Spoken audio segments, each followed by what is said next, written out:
मौजूदा हुकूमत के एक साल के दौरान मुल्की कर्जों में 8,226 अरब रुपए का इजाफा रिकॉर्ड किया गया है। फरवरी 2025 तक वफाकी हुकूमत के कर्जे 73,036 अरब रुपए रहे। इस पर हम बात करते हैं डॉन न्यूज के रिपोर्टर ताहिर शरानी से। ताहिर, ये रिकॉर्ड इजाफा है, बताइएगा इस बारे में।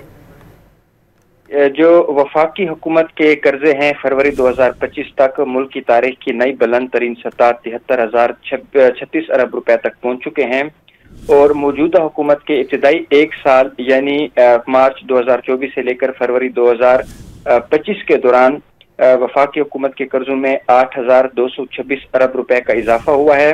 स्टेट बैंक ऑफ पाकिस्तान की दस्तावेज के मुताबिक फरवरी 2025 तक मरकजी हुकूमत का मकामी कर्जा 51,022 अरब रुपए और बैरूनी कर्जा इसी दौरान 22,014 अरब रुपए रहा और रवा माली साल के पहले 8 माह जुलाई 2024 से लेकर फरवरी 2025 के दौरान वफाकी हुकूमत के कर्जों में 4,122 अरब रुपए का इजाफा हुआ।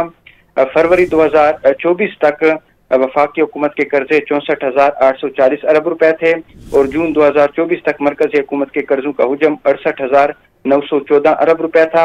यानी मौजूदा हुकूमत के दौर में भी जो वफाकी हुकूमत का कर्जों पर इन्हिसार है उसमें इजाफा देखा जा रहा है और स्टेट बैंक के दस्तावेज से ये साबित होता है कि जो वफाकी हुकूमत के कर्जे हैं मौजूदा दौर में उसमें 8,000 अरब रुपए से ज्यादा का इजाफा रिकॉर्ड किया गया है। बहुत शुक्रिया, आप हमें अपडेट कर रहे थे ताहिर।